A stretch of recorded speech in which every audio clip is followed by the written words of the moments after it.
Oh, oh, oh, Orang yang disegani manusia atau ditakuti oleh manusia karena bahaya lisannya. Dalil pertama diangkat oleh Syekh Muhammad bin Abdul Wahhab rahimahullah adalah firman Allah Subhanahu wa taala yang masyhur surah Al-Humazah ayat 1. A'udzu billahi minasyaitonir rajim. Wailun likulli humazatin lumazah.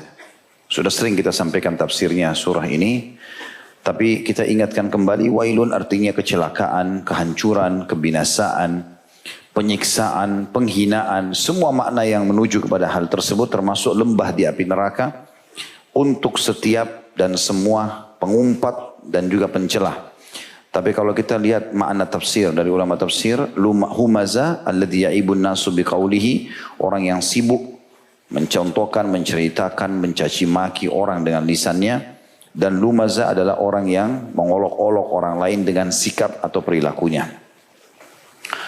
Juga diangkat dalil yang kedua dalam bab ini adalah hadis yang mulia, hadis riwayat Bukhari nomor 6054 dan Muslim nomor 2591 dari Aisyah radhiyallahu anha bahwasanya Rasulullah sallallahu alaihi wasallam bersabda, "Inna syarran nasi manzilatan 'indallahi yaumal qiyamati man wada'ahu aw tarakuhu an-nas ittika'a fuhshi."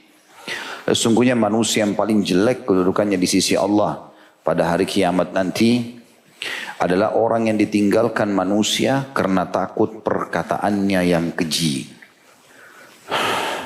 Ada dalil hadis di situ yang dihasankan oleh Tirmidzi setelah ayat Al-Quran.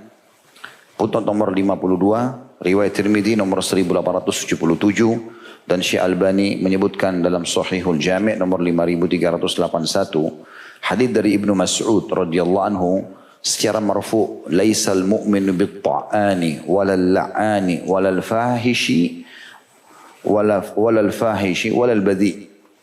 Tidaklah seorang mukmin itu tukang celah, tukang laknat, keji perbuatannya dan juga keji perkataannya.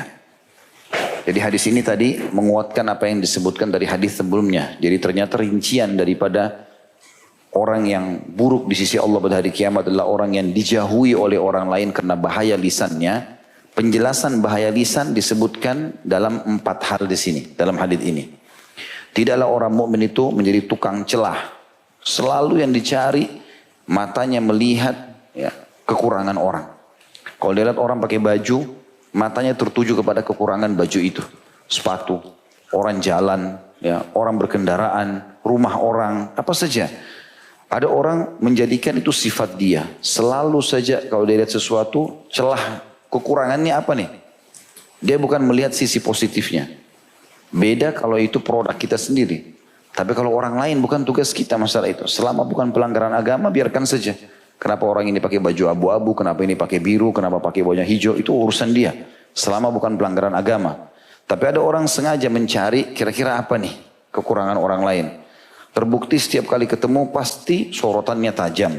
Lisannya sudah mulai tajam, gitu kan? Mengucapkan kata-kata yang menjatuhkan.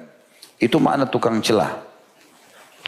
Kemudian la'an, orang yang suka mendoakan buruk.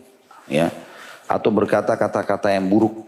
Kemudian keji perbuatannya, fahish itu sikap dan buruk perbuatan keji itu seperti memukul, apalah ya sikap-sikap seperti ini, dan badhi kasar tutur katanya. Jadi ini rincian daripada tadi apa yang disebutkan itu. Kemudian juga riwayat Tirmidzi setelahnya. Hadis ini riwayat Tirmidzi nomor 2002 dan juga disahihkan oleh Syekh Albani dalam Sahihul Jami' nomor 5632 di mana Abu Darda radhiyallahu anhu meriwayatkan secara marfu, "Ma min syai'in athqala fi mizanil mu'min yaumal qiyamah min husnil khuluq wa inna Allaha yubghidul fahishal badhi'a alladhi yatakallamu bil fuhshi." Tidak ada sesuatu yang lebih berat di timbangan seorang mukmin pada hari kiamat daripada akhlak yang baik. Termasuk akhlak yang baik adalah bertutur kata yang baik, santun, ramah dan seterusnya. Sebab lawan daripada akhlak yang baik disebutkan dalam hadis ini. Sesungguhnya Allah membenci orang-orang yang berkata dengan perkataan yang keji juga kotor. Bisa juga bermakna fuhsh adalah kata-kata yang kasar, menjatuhkan, menghina. Ya, seperti itu maknanya. Ada juga di situ hadis riwayat Tirmidzi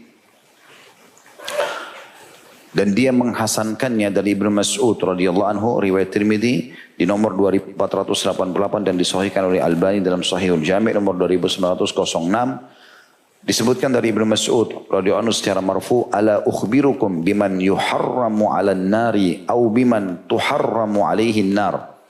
Tuharramu 'ala kulli qaribin hayyinin sahl. Maukah aku kabarkan, kata Nabi SAW, tentang orang yang diharamkan atas neraka. Dia tidak akan mungkin masuk neraka orang ini. Atau orang yang neraka diharamkan atas orang itu. Neraka diharamkan atas orang itu. Ini sama saya sebenarnya maknanya. Artinya orang yang tidak akan masuk neraka. Yaitu neraka diharamkan atas setiap orang yang dekat dengan manusia. Baik sama orang. Sehingga orang-orang juga merasa nyaman dengan dia. Tenang dalam mengambil keputusan. Lembut. Dan juga dia suka memudahkan urusan.